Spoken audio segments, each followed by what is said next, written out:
बिस्मिल्लाहिर्रहमानिर्रहीम। अस्सलाम वालेकुम नाज़रीन, आप यूट्यूब चैनल देख रहे हैं और मैं इमरान खान हूँ। मियां नवाज शरीफ साहब ने एक प्रेस कॉन्फ्रेंस की है, लेकिन पहले ज़रा ये आप समझ लें कि प्रेस कॉन्फ्रेंस ये थी किस तरह की और हुई कैसे। नॉर्मली जब हम प्रेस कॉन्फ्रेंस का लफ्ज़ सुनते हैं तो अमेरिका, यूरोप, पूरी दुनिया में, इंडिया में, पाकिस्तान में, हर तरफ प्रेस कॉन्फ्रेंस का मतलब ये होता है कि प्रेस के लोग आएंगे, वो आकर सामने कुर्सियों पर बैठ जाते हैं और जिस शख्स ने वो प्रेस कॉन्फ्रेंस करनी होती है या अपनी बात पहुँचानी होती है वो सामने बैठ जाता है। वो पहले अपने हिस्से की बात बता देता है, एक छोटा एलामिया या अपनी जो खबर है वो दे देता है। उसके बाद जो सामने बैठे हुए लोग हैं उनको ये मौका मिलता है कि वो सवालात करें। जब वो सवालात करते हैं और उनके जवाबात मिलते हैं तो ये कहलाती है एक प्रेस कॉन्फ्रेंस। प्रेस कॉन्फ्रेंस जो है वो सवालात के बगैर हो नहीं सकती।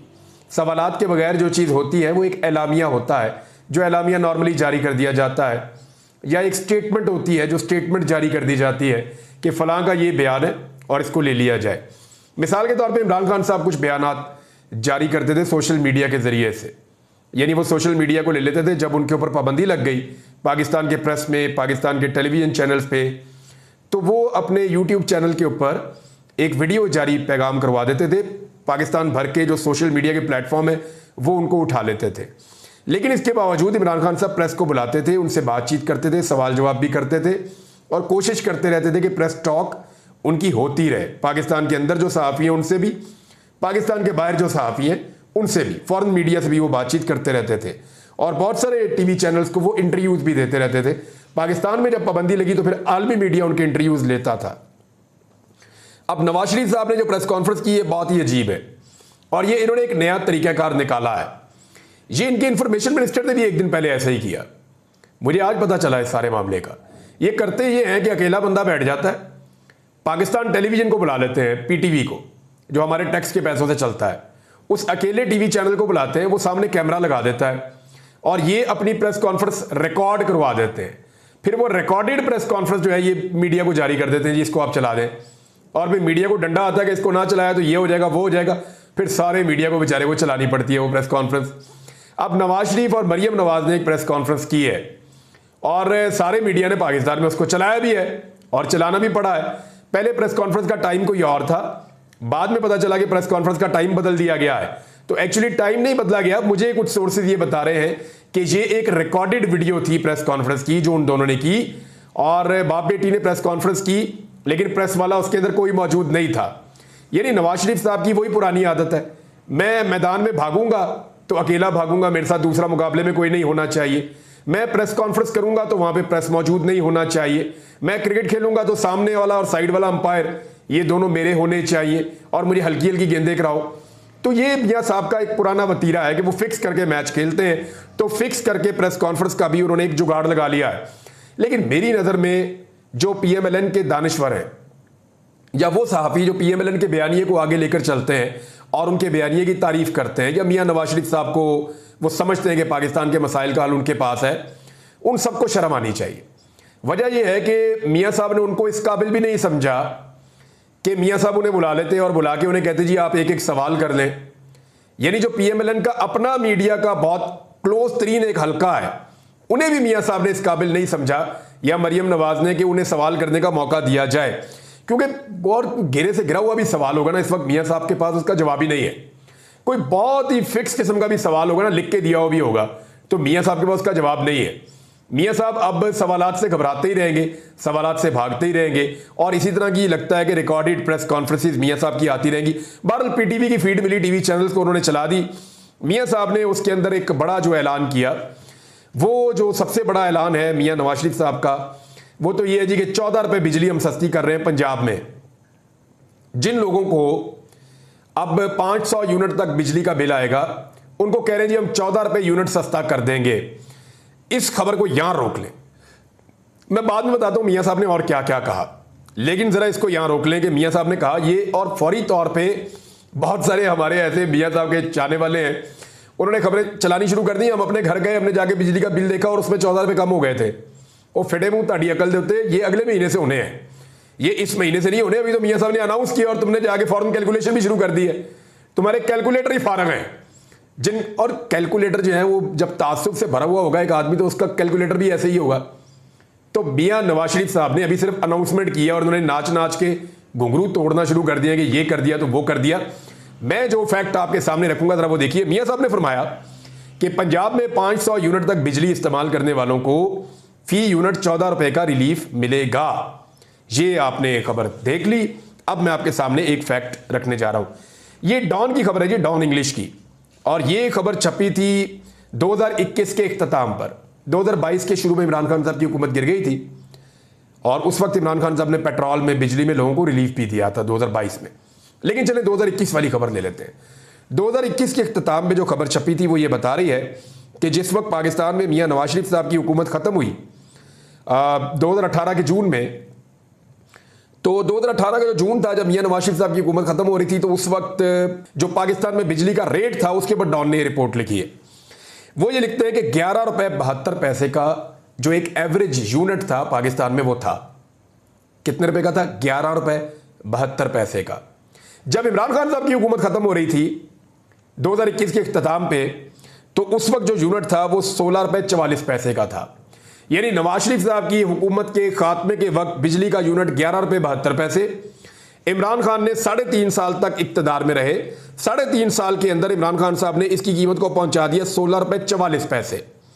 और इस तरह जो टोटल इजाफा इमरान खान साहब के दौरे हुकूमत में हुआ वो 4 रुपए 72 पैसे का इजाफा हुआ बिजली के एक बुनियादी यूनिट की कीमत के अंदर। ये जी इमरान खान साहब ने किया था। अब पिछले 2 साल से मियां नवाज शरीफ साहब के भाई की हुकूमत है, 2.25 साल से पाकिस्तान में, और मियां नवाज शरीफ साहब के चहीतों की हुकूमत है पिछले 2.25 साल से पाकिस्तान में। तो इस हुकूमत ने बिजली की कीमत को कितना बढ़ाया। अब मैं आपको 1 जुलाई का डाटा बताता हूं। 1 जुलाई का डाटा ये कह रहा है, 1 जुलाई 2024, अभी इस वक्त जब मैं आपके साथ बात कर रहा हूं तो 16 अगस्त है, 1.5 महीना और गुजर गया, बिजली की कीमत और बढ़ गई है। इस वक्त तो लगभग 70 रुपए का एक यूनिट है बिजली का। 1 जुलाई की रिपोर्ट जो है वो ये कह रही है कि 62 रुपए का उस वक्त था बुनियादी यूनिट बिजली का, 62 रुपए का, और अब लगभग हो गया है 72 रुपए का, 70 रुपए से ऊपर हो गया है। अगर इसको आप देखें तो कम से कम शहबाज शरीफ के 2.25 सालों के अंदर, यानी इमरान खान के 3.5 साल के अंदर बिजली के यूनिट की जो कीमत बढ़ी है वो 4 रुपए 72 पैसे बढ़ी है। और शहबाज शरीफ के 2.25 सालों के अंदर, अभी 3.5 साल नहीं हुए, 2.25 साल हुए हैं, शहबाज शरीफ के 2.25 सालों के अंदर जो बिजली के फी यूनिट की कीमत बढ़ी है वो 50 रुपए से ज्यादा है। यानी अंदाजा करें आप, 10 गुना से ज्यादा रफ्तार के साथ इन्होंने बिजली की कीमत बढ़ाई है। और अब आगे लोगों को बेवकूफ बनाने के लिए, ये लोगों को लग पता जाएगा, ये इस तरह के अल्फाज के गोरख धंधे में लोगों को फंसाएंगे मियां साहब, कि लोग देखेंगे जब बिजली के बिल आएंगे तो उन्हें पता चलेगा कि नवाज शरीफ ने सच बोला या झूठ बोला। एक और भी है जनाब, वो ये कह रहे हैं जी 700 अरब रुपया हम दे रहे हैं, और वो अब इसलिए दे रहे हैं कि यहां पे हम सोलर लगवाएंगे पंजाब के अंदर, और ये हम स्कीम लेकर आ रहे हैं। इसकी इंक्वायरी होनी चाहिए। इंक्वायरी ये होनी चाहिए कि किस किस ने सोलर इंपोर्ट किए और कहां पे स्टोर किए, और उनके सोलर को बिकवाने के लिए हुकूमत ये स्कीम लेकर तो नहीं आ रही, क्योंकि बहुत सारे लोग इस शुबा का इजहार कर रहे हैं, सोशल मीडिया के ऊपर ये चीजें आ रही हैं, कहीं से तो चीज जनरेट होती है ना। तो लोग ये सवाल उठा रहे हैं कि सोलर एक्चुअली कुछ बहुत बड़े बड़े लोगों ने जिनका ताल्लुक इनसे बहुत करीब है, कुछ लोग तो रिश्तेदारों के नाम भी ले रहे हैं, मैं अभी इसलिए नहीं ले रहा कि मेरे पास कोई इसके सबूत नहीं है। हाँ, लेकिन यह है कि इसकी इंक्वायरी होनी चाहिए कि किन लोगों ने सोलर इंपोर्ट कर रखे हैं और उन लोगों से सोलर खरीद के हुकूमत किसको फायदा देना चाहती है। ये 700 अरब रुपया है और कौम का पैसा है, ये अपने फायदे और नुकसान के बगैर कुछ नहीं करते। देखिए इमरान खान साहब ने, मियां साहब ने कहा जी इमरान खान साहब ने आके बिजली महंगी कर दी। इमरान खान साहब ने तो बिजली के रेंटल पावर वाले मनसूबे लगाए ही नहीं। मियां साहब ये तो महंगे तरीन इंपोर्टेड फ्यूल वाले मनसूबे जो हैं ये तो आपने लगाए थे। आप वो पॉलिसी लेकर आए थे 2013 में, आपने और आपके भाई ने मिलकर दोनों हाथों से वो मनसूबे लगाए हैं जिसकी खुमियादा पूरा पाकिस्तान भुगत रहा है। और पाकिस्तान तहरीक इंसाफ ने जो बिजली की कीमत बढ़ाई वो 4.25 रुपए से भी कम बढ़ाई 3.5 साल में, और वो उनको इसलिए बढ़ानी पड़ गई कि जाते जाते आप मईशत को इतना तबाह कर गए थे कि मईशत को सहारा देने के लिए उन्हें बिजली की कीमत में थोड़ा सा इजाफा करना पड़ा। लेकिन आपने क्या किया, आपने मईशत भी पूरी तरह तबाह की और आपने बिजली के यूनिट की प्राइस भी 50 रुपए के लगभग बढ़ा दी, और अब आप 14 रुपए कह के गोंगलुओं से मट्टी झाड़ रहे हैं। यानी ये तो ऐसे ही हो गया ना कि पहले किसी शख्स को लूटो लूटो, उसे कंगाल कर दो, कंगाल करने के बाद उसको भीख देना शुरू कर दो और उसके ऊपर एहसान जितलाओ कि देखो मैं तुम्हें भीख दे रहा हूं। देखो मैं तुम्हें रोटी डाल रहा हूं। तो ये मियां नवाज शरीफ साहब ने एक्चुअली वो वाला काम किया है। इमरान खान साहब वो वाहिद आदमी हैं जिनके दौर में पहली मर्तबा बिल के ऊपर 0 लिखा हुआ आया था। कोविड के दौरान जब कोरोना वायरस था तो बिल के ऊपर 0 लिखा हुआ आया था। मरियम नवाज ने और बिलावल ने दावा किया था कि 300 यूनिट तक जो बिजली का बिल इस्तेमाल करेगा उसका बिल नहीं आया करेगा, उसको हम बिल वाला पेपर ही नहीं भेजेंगे, 0 बिल है उसको बिल ही नहीं आएगा। ये इन्होंने दावा किया था। ये दावा इन्होंने किया था, सच्चा इमरान खान इनसे पहले कर चुका था। जो स्मॉल इंडस्ट्री है उनके लोगों को जिस तरह इमरान खान साहब ने कोविड के दौरान संभाला और उनको 0 बिल भेजा, इवन 12-12 हज़ार रुपए से मदद भी की इमरान खान साहब ने, इसकी कोई तारीख में मिसाल नहीं मिलती। 6% तक तो वो ग्रोथ ले गए थे जो आप लोग माइनस पे पहुंचा के वापस बड़ी मुश्किल से 3% तक आपसे पहुंचा नहीं जा रहा। तो मियां साहब इकोनॉमी का एक्चुअली बेड़ा गर्क आपने किया है। हमादा साहब ने कुछ फैक्ट्स शेयर किए और उन्होंने कहा जी कि ये तो पहली मर्तबा हुआ था आपके दौरे हुकूमत में कि पाकिस्तान की एक्सपोर्ट्स कम होना शुरू हो गई थी। पूरी दुनिया में एक्सपोर्ट्स बढ़ रही थी, आपके दौर में कम हो रही थी। रीजन ये था कि आपने इंपोर्ट्स वगैरह रोक के और मियां साहब आपने पैसा बीच में अंगेज करके जबरदस्ती डॉलर को काबू करके रखा हुआ था। आप ये कहते हैं ना कि डॉलर की कीमत आपके दौर में कम थी, 125 रुपए 130 रुपए थी, लेकिन जितनी भी थी आपने डॉलर को दबा के काबू करके रखा हुआ था। आपने उसके अंदर पैसा इन्वेस्ट किया हुआ था और उसका खुमियाजा पाकिस्तान की इकोनॉमी ऐसे भुगत रही थी कि लगातार आपके 5 सालों में पाकिस्तान की एक्सपोर्ट्स बढ़ने के बजाय कम हुई है।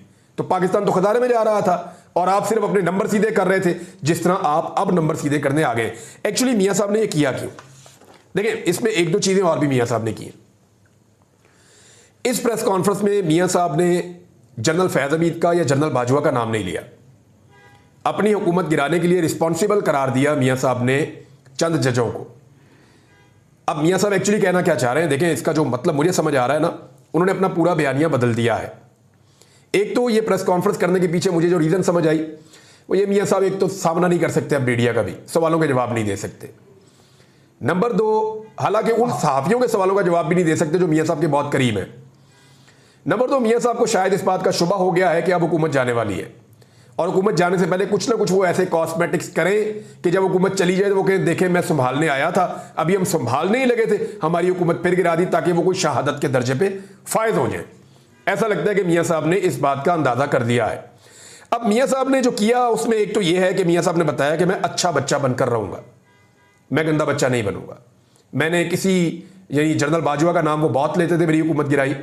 वो जनरल फैज का नाम बहुत लेते थे कि मेरी हुकूमत गिराई। उन्होंने उन दोनों में से किसी का नाम नहीं लिया।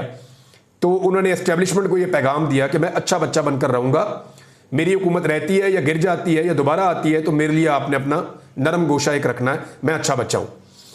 दूसरा, मियां साहब ने जुडिशरी को पैगाम दिया है कि मैं जजेस को नहीं छोड़ूंगा। यानी आज भी उन्होंने जजेस के ऊपर चढ़ाई की, जजेस के ऊपर उन्होंने अटैक किया है। दूसरा पैगाम उनका यह था। तीसरा, मियां साहब को लगता है कि शायद अब उनकी हुकूमत जाने वाली है और चांस के ऊपर है, शायद बच जाए शायद चले जाए, लेकिन जो इकोनॉमी की हालत है ये हुकूमत चलना मुश्किल है। अब अगर मियां साहब की हुकूमत चली जाती है तो कोई तो बयानिया हो उनके पास, तो इसलिए वो रिलीफ के बहाने आए हैं कि जनाब मैं तो रिलीफ देना शुरू करने लगा था, साथ ही मेरी हुकूमत दोबारा गिरा दी गई है। तो ये शहादत की एक तैयारी है जो मियां नवाज शरीफ साहब कर रहे हैं। लेकिन मियां साहब का सारा बयानिया पहले ही तबाह हो चुका है, उनके पल्ले कोई बयानिया है ही नहीं। उसका रीजन ये है कि जो 2 साल में इनके भाई ने और बेटी ने सबने रल के किया, ये तो नहीं हो सकता कि मियां साहब अपोजिशन में भी हो और मियां साहब हुकूमत में भी हो। मियां साहब लोग नहीं भूलेंगे, आपने जुल्म किया है, जबर किया है, फस्तायत की है। आपके पास इस सवाल का जवाब है कि आप इलेक्शन कैसे जीते। यानी आज मियां साहब ने पूछा कि इमरान खान को कैसे लाया गया, क्या कोई इसका जवाब देगा? तो मियां साहब पहले आप ये बताएं कि आज आपकी बेटी को और आपके भाई को कैसे लाया गया। आप ये बताइए कि आपको यास्मीन राशिद के मुकाबले में कैसे जिताया गया। इतनी स्याह धांधली और इतना अजीबो गरीब किस्म का धांधला मैं इसको कहूंगा और खौफनाक किस्म का जो है वो झुड़लू आज तक फिर ही नहीं जो मियां साहब आपने फेर दिया। यानी आप तो किसी सूरत भी हुकूमत में नहीं आ सकते थे। आपकी 17 सीटें हैं, पाकिस्तान तरीके इंसाफ ये कहती है। वो चलिए 17 नहीं होगी, 30 हो जाएंगी मैक्सिमम होगी। तो इनके साथ आपका वजीर आजम भी है, आपकी वजीर आला भी है पंजाब की। तो आप जाली फॉर्म 47 के ऊपर आकर बैठे और ऐसा शो कर रहे हैं जैसे आपकी हुकूमत है इस मुल्क में। तो ऐसा नहीं है मियां साहब, हकीकत की दुनिया में आइए। लोग अब आपके धोखे में नहीं आएंगे। लोगों को आइडिया है कि लोगों की तबाही के पीछे, उनकी बर्बादी के पीछे, उनके बिजली के बिलों के पीछे, उनकी महंगाई के पीछे, उनकी गुर्बत के पीछे, जुल्म और फस्तायत के पीछे मियां साहब आप और आपका ख़ानदान है, क्योंकि आप लोग हमेशा अमीर हुए और पाकिस्तानी हमेशा गरीब हुआ और पाकिस्तानियों की आपने कमर तोड़ी है। अच्छा, हुकूमत गिरने की बात मैंने क्यों की कि शायद गिर जाए। देखिए, मैं अभी आई एम नॉट श्योर, मैं इसके ऊपर कुछ कह नहीं सकता, लेकिन हालात और वाक़यात कुछ चीज़ें बताते हैं। मिसाल के तौर पे ये मेरे सामने एक खबर है और ये पाकिस्तान पीपल्स पार्टी से मुताल्लिक एक दावा किया गया है। दावा यह है कि पाकिस्तान पीपल्स पार्टी ने यह फैसला किया है कि पीपल्स पार्टी कमज़ोर माशी पॉलिसियों के मामले पर वफाकी हुकूमत को टफ टाइम देगी। क्यों फैसला कर लिया भाई? सारी माशी पॉलिसियों में तो आप शामिल हैं, हर कानून साजी में आप शामिल होते हैं, बजट के अंदर आप शामिल थे, बिजली की कीमतें बढ़ने में आप शामिल थे। जो जो फैसला इस हुकूमत ने किया, जो IMF का लिखा लिखाया बजट ला के मंजूर किया, पीपल्स पार्टी उस मंजूरी का हिस्सा है। लेकिन पीपल्स पार्टी को भी नजर आ रहा है कि उन्होंने आगे जाके सियासत करनी है और किसी पे तो मलबा डालना होगा। लिहाजा पीपल्स पार्टी ने अपना यह बयानिया बनाना शुरू कर दिया है कि इस हुकूमत की माशी पॉलिसियों पे तनकीद करना शुरू कर दो। जैसे ही पब्लिक के अंदर जाएंगे, हम ये कह देंगे कि जनाब आपके ऊपर हमने एतबार करके गलती की, आपने तो मुल्क का भट्टा बैठा दिया है, तो अब तो हम खुद इलेक्शन लड़के दोबारा इक़्तिदार में आने की कोशिश करेंगे और PMLN को हम मुंह भी नहीं लगाएंगे। ये कह के इलेक्शन लड़ेंगे और मेरे से लिख के लें, इनकी सीटें फिर नहीं पूरी होनी, फिर ये धांधली करने की कोशिश करेंगे। अगर एस्टेब्लिशमेंट इनके साथ मिल गई तो ये दोबारा मिलकर हुकूमत बनाएंगे। ये मैं आपको बता दूं, पहले भी इन्होंने यही किया, आइंदा भी ये यही करेंगे और पाकिस्तानी अब इन लोगों के धोखे में नहीं आएंगे। बिलावल ने एक बड़ी इंपॉर्टेंट बात की है यहाँ पे और ये नवाज शरीफ की प्रेस कॉन्फ्रेंस में मिलती है। बिलावल ने कहा कि तरक्याती बजट में कट लगाने और वज़ीर आला पंजाब के अमेरिका में इश्तिहारी मुहिम पर उन्होंने तशवीश का इजहार करते हुए कहा कि देखना होगा कि तरक्याती बजट पर कट लगाकर सब्सिडी कहाँ इस्तेमाल की जा रही है। ये जो सोलर पैनल आ रहे हैं ना 700 अरब के, ये सब्सिडी किसकी जेब में जाएगी ये वक्त बताएगा। दूसरा, ये जो इन्होंने कहा कि 500 यूनिट तक 14 रुपये हम सस्ता करेंगे, ये अवाम की जेब पे क्या नया डाका डलने जा रहा है ये भी वक्त बताएगा। और तरक्याती बजट के अंदर कट लगा रहे हैं। तमाम तरक्याती मंसूबे नाज़रीन पाकिस्तान में रुके हुए हैं।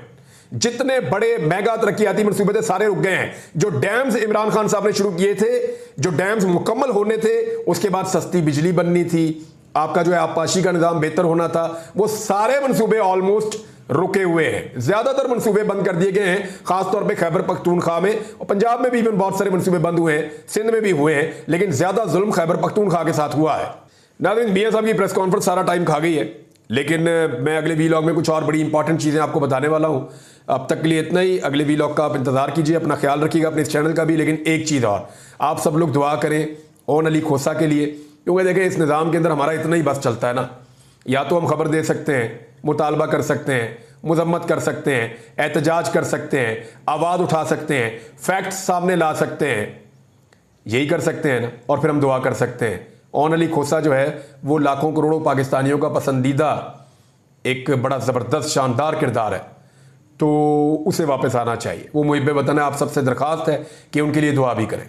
अब तक के लिए इतना ही, अपना ख्याल रखिएगा। अल्लाह हाफ़िज़।